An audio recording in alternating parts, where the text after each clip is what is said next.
David, thanks for joining me. While not overly publicised in Australia, dengue fever is obviously a global disease which is spreading.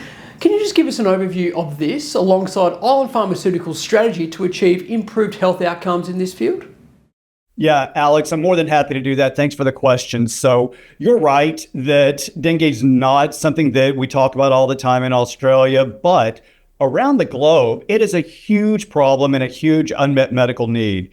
There's around 400 million dengue infections every year. About 100 million of those require some form of intervention, and there's really no intervention that you can give. There's no proven antivirals that can be a prophylactic or a therapeutic.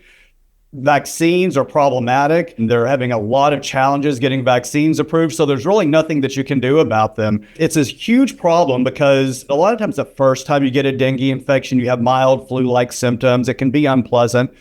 But the second and subsequent times that you get it, it can cause you to go to the hospital.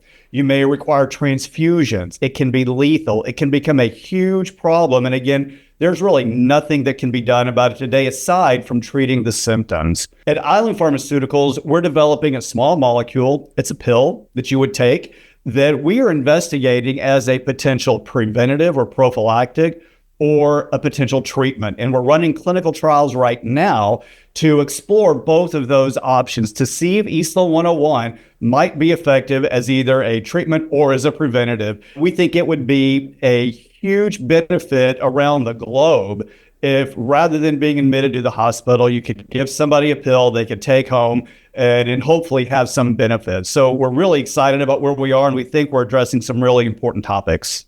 Thanks, David. Now, as you mentioned there, I understand the company's phase 2A data looks promising and is more focused on the preventative nature of the drug. Is this the case in your view? Yeah, that's exactly right. So we have completed what we're calling our phase 2A cohort out of our phase 2A clinical trial. It's called the PROTECT study, and we're currently running our phase 2B study. In the phase 2A study, we were exploring the ability of ISLA 101 to be a preventative or a prophylactic molecule. And we did it because we are running an incredibly cool clinical trial structure. What we're running is called a challenge study. And that means we enroll healthy individuals. We expose them to or infect them with a weakened strain or an attenuated strain of the dengue virus. This is a virus that was generated by the U.S. Army. We're actually conducting this clinical trial in collaboration with the U.S. Army, where they are giving us the virus that they developed. We're studying it. And what happens when you infect these healthy individuals is they get a little bit sick. People don't get sent to the hospital. They typically get fever, rash, mild flu-like symptoms. But they come to the hospital nearly every day for the first month, where we can take blood samples from them. We can explore biomarkers associated with an infection. We can measure the virus level in the blood of these individuals, as well as the level of drug of ISLA 101. So in the 2A clinical trial that we ran starting last October, we announced interim results in November. We enrolled healthy individuals. We initially pre-treated these individuals for 3 days with ISLA 101 to load them up on drug, and then we infected them with this attenuated strain of the dengue virus. We continued treatment over the next 20 days, and then we asked a safety review committee to look at the data and see if, one, it was safe, two, if ISLA 101 achieved the blood concentrations that we wanted it to achieve, and three, if they saw any evidence of antiviral activity in the ISLA 101 treated individuals. If they answered yes to all three of those questions, then we would be able to move to the second cohort or the treatment cohort. And so I am incredibly excited, and we talked about it in November, but I'm excited to remind people that they said yes to all three of those questions. So yes, it was safe. Yes, we achieved the right blood concentrations. And yes, we saw evidence, or they saw evidence of antiviral activity in the ISLA 101 treated subjects. A huge result, and opened the door for us to continue the study with our current cohort. Thanks, David. So your announcement highlighted completion of patient dosing in the 2B cohort, which is more focused on treatment outcomes. When do you expect results here, and what will be their significance? Yeah, so at the beginning of January, we started this phase 2B treatment cohort. In this study, again, enroll healthy individuals. This time, we're going to infect them or expose them to the virus first. And then on day 8, 7 days after infection, we're going to start dosing them with ISLA 101. Now we're saying, and somebody who shows up and they are exhibiting symptoms, we're trying to really mimic what you might see in an endemic field setting, right? If you're in an endemic country with dengue, people come to the clinic when they have symptoms.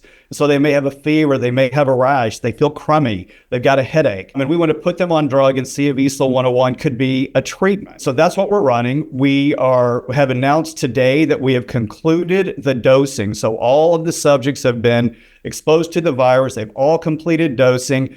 Everything went very well. We're on schedule. And the beautiful thing about running these infectious disease studies is they're so very fast. The results that we're going to get from this study, we expect high-level results in just about 6 to 8 weeks, just right around the corner. And that will tell us if ISLA 101 has, again, prophylactic and therapeutic activity, and will really guide what we do in subsequent clinical trials. So a big day for us to have concluded this study, to be soon, very soon, having data in hand telling us the results of whether ISLA 101 can have some activity against the dengue virus. Thanks, David. Now, it seems like a pivotal few weeks for the company. Outside of ISLA 101, I noticed the company is in due diligence on Galidesivir. How is the DD process going here? Yeah, it's going really well. So Galidesivir is a really exciting molecule. It is, again, it's a small molecule. It is active against a variety of RNA viruses. This would include some really nasty viruses like Ebola, like Marburg, and some flaviviruses or mosquito-borne viruses like Zika and dengue itself. The data package that we are looking through is robust. There have been multiple INDs that have been filed for Galidesivir. There have been multiple clinical trials. Phase 1 clinical data already exists for this molecule, as well as really robust non-human primate data in a variety of really nasty infections, such as with the Ebola virus, Marburg virus, or the Zika virus. The data look very, very compelling. We're working hard to wrap up this diligence as soon as we can and move the program forward. We have a binding letter of intent for an option to acquire this asset, and it's one that we really like very much, and we're working hard to get these documents put in place to move this forward. Thanks, David. Appreciate the update and all the best. Thank you so much. I appreciate it.